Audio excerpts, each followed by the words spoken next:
नमस्कार। हस्तक्षेप में आपका स्वागत है। मैं हूं अमलेंदु। कल टीवी लाइव पर एक गंभीर परिचर्चा का आयोजन किया गया, जिसमें देश की राजनीति में हो रही उठापटक का विश्लेषण वरिष्ठ पत्रकारों द्वारा किया गया। इस परिचर्चा में मैंने भी हिस्सा लिया। आइए देखते हैं इस परिचर्चा के कुछ प्रमुख अंश।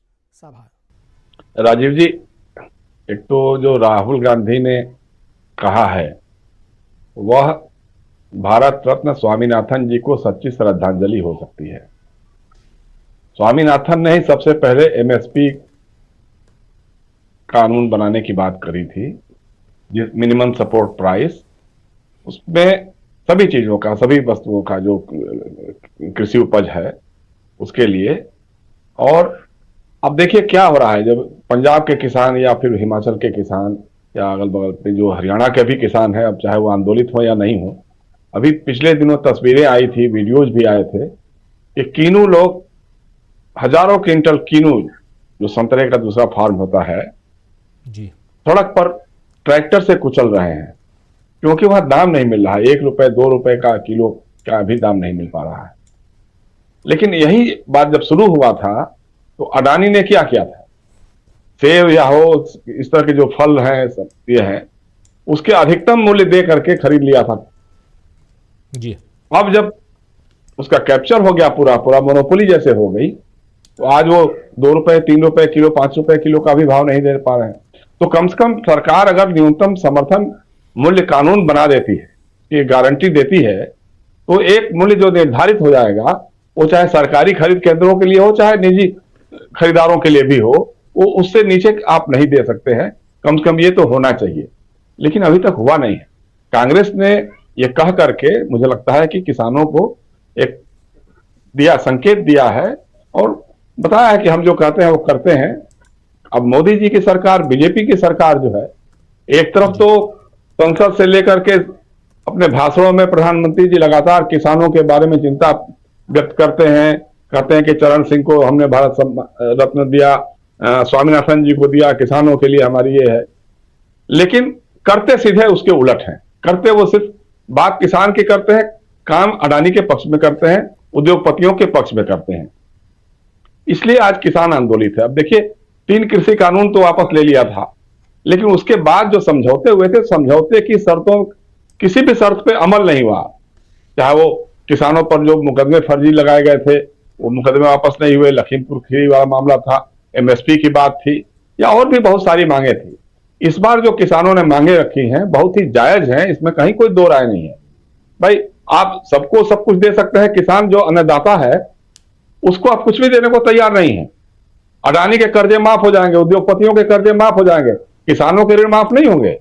उनकी चौखट नीलाम हो जाएगी, उनका खेत कुर्क हो जाएगा, जमीन कुर्क हो जाएगी, मकान कुर्क हो जाएगा। तो कहीं ना कहीं तो आपको ये करना पड़ेगा।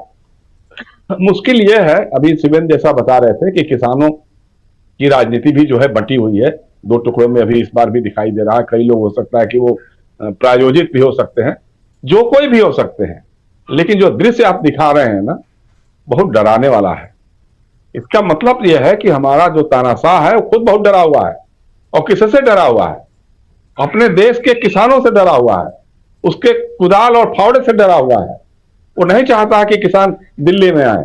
जैसा भी राहुल गांधी छत्तीसगढ़ में कह रहे थे आदिवासियों के बारे में, जब परिभाषित कर रहे थे, आपको याद होगा कि गोदी मीडिया का एक पत्रकार क्या बोल रहा था जब झारखंड की बातें हो रही थी, तो कि साहब ये आदिवासी आकर के बड़े महलों में रह रहे हैं, बड़ी गाड़ियों में चल रहे हैं, उनको वापस जंगल में लौट जाना चाहिए। तो ये उस गोदी मीडिया के पत्रकार की बात नहीं थी, ये कहीं ना कहीं जो भारतीय जनता पार्टी और राष्ट्रीय स्वयंसेवक संघ का जो सोच है, उस सोच का प्रतिनिधित्व कर रहा था वो।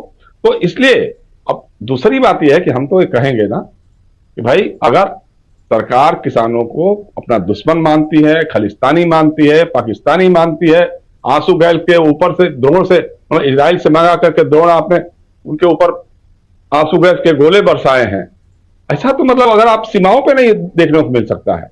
भारत पाकिस्तान की सीमाएं हैं या भारत चीन की सीमाएं हैं, ऐसी बाड़बंदी, इतने 12 लेयर का जो बाड़ लगा करके रखा आपने, ऐसा तो नहीं देखने को मिलता है। लेकिन किसानों से जरूर, किसान नेताओं से मैं कहना चाहूंगा, अगर वो हमारी बात उन तक पहुंच सकती हो, कि भाई देखो, इस तरह के संघर्ष तो होते रहते हैं, सड़क पे होते ही रहना चाहिए, लेकिन इसको एक राजनीतिक दिशा देनी पड़ेगी। इसको आपको एक राजनीतिक हथियार के रूप में इस्तेमाल करना होगा। आपको अपने कुदाल और फावड़े को उस सरकार को उखाड़ फेंकने के लिए इस्तेमाल करना होगा, जो सरकार आपको खालिस्तानी कहती है, जो पाकिस्तानी मानती है, जो अपना दुश्मन मानती है, देश का दुश्मन मानती है। उस सरकार को उखाड़ फेंकने से के अलावा और कोई विकल्प नहीं है। एमएसपी की गारंटी हो, किसानों की पेंशन, क्यों नहीं पेंशन मिलनी चाहिए साहब किसानों को? सबको मिलती है, बाकी सभी लोगों को मिलती है। वो अपना खेत उत्पन्न करते हैं, अनाज बेच देते हैं, तो उनको देने में क्या तकलीफ है आपको? तो हम किसानों की मांगों के साथ हैं और सरकार की बहुत ही भर्त्सना करते हैं कि अपने ही अन्नदाता को तुम दुश्मन की तरह से ट्रीट कर रहे हो। सड़क पे जिस तरह से बैरिकेडिंग या वो 12 लेयर का जो चक्र बना रहे हो, वो किसान अपने ही देश के नागरिक हैं, जो जिनके अन्न से हमारी जीविका चल रही है। तो करोगे तो किसी न किसी दिन किसानों के अंदर ये भावना जरूर पड़ेगी, क्योंकि देखिए पिछली बार भी किसानों ने बहुत लंबे समय तक आंदोलन किया था, लेकिन जब चुनाव आया तो उनकी राजनीति जाति के हिसाब से बट गई। जब तक किसान जाति की बात छोड़ करके जमात की बात नहीं करना शुरू करेगा, तब तक उसकी समस्याओं का हल भी मुश्किल लगता है मुझको। तो कम से कम लगता है, हो सकता है कि फिर इस बार आकर के कोई कृषि मंत्री या कोई अफसरों के बीच बैठक में कह दे हाँ जी बिल्कुल हम मान लेते हैं, क्योंकि चुनाव सर पे है लोकसभा का। तो सरकार चाहेगी कि किसी तरह से बला टले और हम इनको फुसला करके झुटला करके कैसे भी एक चुका फेंक दें, जुमला चला दें, कहेंगे हाँ जी मान लेंगे, फिर बाद में उसके बाद 2024 का जब चुनाव हो जाएगा लोकसभा का तो उसके बाद छोड़ देंगे। तो किसानों को इस बारे में समझना पड़ेगा, सोच समझ करके राजनीति करनी होगी। राजनीति जब तक नहीं करेंगे, राजनीति में उनकी भागीदारी उस ढंग से नहीं होगी। जो उनकी बात को करता है, जो उनकी बात के लिए लड़ता है, उनको पहचान करके अगर ये करेंगे तो निश्चित मुझे लगता है कि सरकार को घुटने टेकने ही पड़ेंगे, इसमें कोई दो राय नहीं। जी राजीव जी बिल्कुल बिल्कुल। देखते हैं आगे कब सरकार झुकती है या ना कि इस कॉन्फिडेंस का आधार क्या है। देखिए सच बात तो यह है कि कॉन्फिडेंस हिला हुआ है, कॉन्फिडेंस है नहीं। बढ़ चढ़ करके दावे भले ही कर लें कि 370 या 400 सीटें मिलेंगी, अगर इतना ही कॉन्फिडेंस होता तो आपको नीतीश कुमार से हाथ मिलाने की जरूरत नहीं पड़ती। आपको चरण सिंह को भारत रत्न दे करके उनके पोते को साथ में लाने की जरूरत नहीं पड़ती। जिस परिवारवाद का विरोध करते रहे हैं, लगातार परिवारवाद की राजनीति का विरोध करते रहे हैं, उन परिवारवाद के सबसे बड़े प्रतीक चौधरी चरण सिंह जी भी थे। चरण सिंह जी, उनके बेटे अजीत सिंह जी, उनके बेटे जयंत चौधरी। महाराष्ट्र में शंकरराव चौहान मुख्यमंत्री थे, उनके बेटे अशोक चौहान भी मुख्यमंत्री थे, उनको अपने अपनी पार्टी में ले लिया। जो जो आप कहते हैं ठीक उसके विपरीत आप काम करते हैं। इसका मतलब कि आपके पास ईडी भी है, सीबीआई भी है, इनकम टैक्स भी है, ये सब कुछ है, भारत रत्न भी है। अब भारत रत्न का भी इस्तेमाल आपने अब राजनीति के लिए करना शुरू कर दिया। जिस दिन कर्पूरी ठाकुर जी को भारत रत्न घोषित किया था, मुझे अंदर से बहुत खुशी हुई थी, लेकिन उसी दिन हमको समझ में आ गया था कि अब नीतीश कुमार पाला बदलने वाले हैं। तो और नीतीश कुमार ने पाला ही नहीं बदला, जिस ढंग की राजनीति हुई है कल विधानसभा के अंदर, जिस ढंग से पुलिस उठा उठा करके घर से विधायकों को ले गई है और कहा गया है कि तुम्हारे बाप को फिर से जेल में भेज देंगे, या तुम्हारे पति को जेल में सड़ा के मार डालेंगे, या तुम्हारे जितने जो कोई प्रहलाद यादव है उसके जितने कारोबारी धंधे हैं उसमें तुमको मटिया मेट करके छोड़ देंगे। ये इस तरह का इस्तेमाल नीतीश कुमार जैसा आदमी भी करवा सकता है, तो कुछ भी हो सकता है। इसलिए मैं कह रहा हूं बार बार कि अगर इनका कॉन्फिडेंस होता, अगर इनको राम शक्ति पर बहुत भरोसा होती, राम भक्ति पर बहुत भरोसा होता, तो फिर इनको इस सब की जरूरत नहीं करनी पड़ती। लेकिन वो लगातार लगे हुए हैं और किसानों से भी डरे हुए हैं।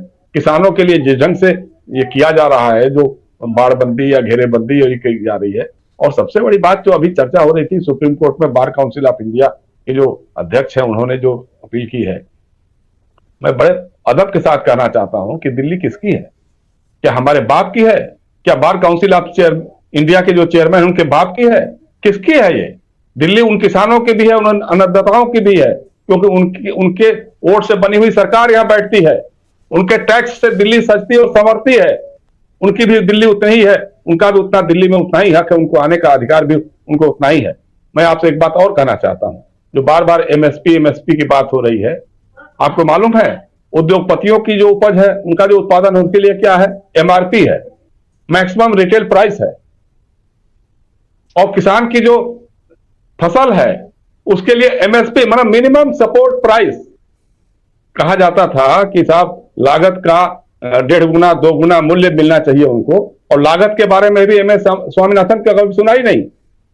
लागत जो किसान जोड़ता है वो फसल और उसका जो बीज होता है, खाद होती है, पानी होता है, बिजली होता है, उसको जोड़ता है वो उसमें लागत में, लेकिन अपनी जमीन की मालियत को कभी नहीं जोड़ता है।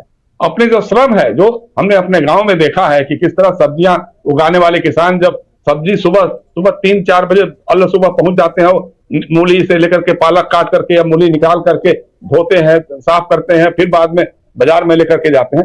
इसकी कोई कीमत ही नहीं है। अगर मजदूर रखेंगे तो उसको कितने पैसे देने पड़ेंगे। उसकी पत्नी लगी होती है, उसका बेटा लगा होता है, उसको खुद लगा होता है, वो सारा परिवार लगा होता है। उसके श्रम का कीमत कभी भी एमएसपी में जोड़ा, ये लागत के मूल्य में जोड़ा नहीं जाता है। लेकिन आप दूसरी तरफ कारपोरेट का देख लीजिए, कारपोरेट का कितना टेबल कहां लगा हुआ है, कितना बल्ब लगा हुआ है, कितना कंप्यूटर लगा हुआ है, कितना सब कुछ जोड़ जाड़ करके वो अपनी लागत फिक्स करते हैं, उसका एमआरपी बनाते हैं। तो किसान अगर आंदोलित नहीं है, चूंकि सब्र वाला है, धैर्य वाला है, आत्महत्या कर लेता है, जान दे देता है, लेकिन अब उसमें जागरूकता आ रही है। अब मुझे लगता है कि जितना दमन बढ़ेगा उतना ही विरोध भी बढ़ेगा, क्योंकि इस देश ने दिखाया है दमन कभी किसी को रोक नहीं सका है। प्रतिरोध की शक्तियां जो हैं उनको दबा करके आप नहीं रख सकते हैं। खालिस्तानी, पाकिस्तानी या कुछ भी और बोल करके नहीं चल सकते हैं। किसान जिस दिन तय कर लेगा ना, जैसे मैंने कहा ना कि अगर उसने अपने फावड़े और कुदाल का इस्तेमाल आपको सत्ता के लिए से उखाड़ने के लिए करना शुरू कर दिया, तय कर दिया कि इस बार के चुनाव में हम आपको आने नहीं देंगे, या तो हमारी एमएसपी की गारंटी आप दे दो, अभी घोषित कर दो। हालांकि इनके वायदे का भी कोई ठिकाना नहीं है। जब इनकी तपस्या को याद कर रहे थे कि हमारी तपस्या पूरी नहीं हुई, तो उस समय जो जो वादे किए, वादे नहीं समझौते किए, उन समझौते की शर्तों को लागू नहीं किया। वर्ष गुजर गए, दिन गुजर गए, 3 साल का समय निकल गया, तो अभी अगर कुछ कह भी देते हैं तो इसका कोई बहुत भरोसा नहीं किया जा सकता है। और जैसा भी हमारे मित्र कह रहे थे, प्रशांत भी कह रहे थे कि भाई या जयंत चौधरी का देखिए हैसियत क्या हो गई है, आज उनको कोई पूछने वाला नहीं रह गया है। अब वो लगे हैं उम्मीद में कि हमको 2 सीट मिल जाए, 3 सीट मिल जाए, एक राज्यसभा भी मिल जाए, कहीं से कुछ हो जाए, जुगाड़ हो जाए, तो ये सब तो मिल सकता है, लेकिन किसान नहीं मिलेगा। आपको जो आपके दादाजी के साथ किसान जुड़े हुए थे, पूरे देश भर का किसान उनको अपना मसीहा मानता था कि साहब उन्होंने हमारे लिए किया है, वो हमारी लड़ाई लड़ते हैं। वोट क्लब पे जिस तरह से किसानों की रैली हुई थी, ये सारा कुछ होने के बाद आपके पास जो राजनीतिक विरासत थी उसको आपने गिरवी रख दिया, आपने बेच दिया, तो उसका कुछ भी असर नहीं रहेगा। अगर किसानों के हित की बात नहीं करेंगे, किसानों के आंदोलन के साथ खड़े नहीं होंगे, तो इन इलाकों में मुझे लगता है कि इन लोगों की राजनीति धराशायी होने वाली है, इसमें कहीं कोई दो राय नहीं है। और राहुल गांधी एक सही रास्ते पर निकले हुए हैं। अब उसका जिस तरह से उनको सपोर्ट मिल रहा है भारत जोड़ो न्याय यात्रा के दौरान, जिस तरह से लोगों के साथ तो उनका अफेक्शनेट बढ़ रहा है, लगाव बढ़ रहा है और सपोर्ट मिल रहा, समर्थन मिल रहा है, उसको देखते हुए तो लगता है कि कुछ होने वाला है। लेकिन अब वही है कि कांग्रेस इसको कितना भुना सकती है। जैसे अभी दीपक जी बता रहे थे कि हसदेव का मामला है, अब राहुल गांधी ने, अब मल्लिकार्जुन खड़गे ने तो वहां बात कर ली होगी, लेकिन उसके बाद जो वह की प्रदेश इकाई है, वो प्रदेश इकाई उस आंदोलन को लेकर के आगे बढ़ती है कि नहीं बढ़ती है। आज एक छत्तीसगढ़ में भाजपा ने एक आदिवासी को मुख्यमंत्री बनाया है और हसदेव से आदिवासियों को उजाड़ा जा रहा है, तो उसको अगर कांग्रेस लपक लेती है, उसको वहां के आदिवासियों के साथ अपने को जोड़ देती है, तब तो कुछ बात बनेगी। इसलिए राहुल गांधी जो कर रहे हैं वो तो बहुत अच्छा कर रहे हैं, लेकिन उसके साथ फॉलोअप बहुत जरूरी है। कांग्रेस के पास जो भी संगठन है, जहां भी है, जिस ढंग से है, और दूसरी तरफ एक बात और, ये सब तो चलता ही रहेगा, न्याय यात्रा और जोड़ो यात्रा सब होगी, भारत यात्रा, लेकिन चुनाव सामने है 2 महीने के बाद। आपको तय करना होगा कि इंडिया अलायंस के साथ आपको रहना है कि नहीं रहना है, और रहना है तो फिर उस ढंग से बातचीत करनी होगी, सीटों का जो भी समीकरण बनेगा उसके लिए, क्योंकि भाजपा अपना काम लगातार किए जा रही है, उसमें आपको भी पहल लेकर के काम करना पड़ेगा। कहीं ना कहीं राहुल गांधी यात्रा करते हैं, खड़गे जी या बाकी लोग यहाँ बात कर सकते हैं, और विपक्ष को एक धुरी बना करके जो ही है, क्योंकि मोदी जी की सबसे बड़ी कोशिश ये भी है ना कि इनका पूरा कुनबा बिखर जाए और मैसेज चला जाए कि कांग्रेस एकदम तनहा होती जा रही है, अकेले पड़ती जा रही है, कोई इसके साथ नहीं है, सब साथ छोड़ छोड़ करके जा रहे हैं। तो इससे निपटने की भी रणनीति आपको बनानी पड़ेगी।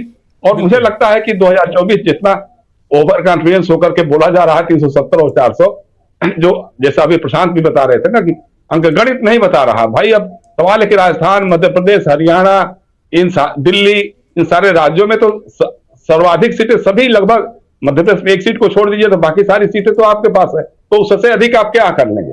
मतलब ऐसा तो नहीं है कि 30 के बाद अब 35 हो जाएंगे, ऐसा तो नहीं हो सकता है। 29 है तो थोड़ा और नीचे ही आ सकते हैं। दिल्ली, उत्तर प्रदेश जैसे बड़े राज्य में भी आप 67 के आसपास आपके पास सीटें हैं, तो उससे कितना और बढ़ेंगे आप? तो इसलिए जो इनका जो दावे हैं वो कहीं ना कहीं तो खो। आशा है ये वीडियो आपको पसंद आया होगा। इसको ज़्यादा से ज़्यादा शेयर करें, लाइक करें, सब्सक्राइब करें चैनल को, फेसबुक पेज को फॉलो करें और ज़्यादा से ज़्यादा इसको सब्सक्राइब करें।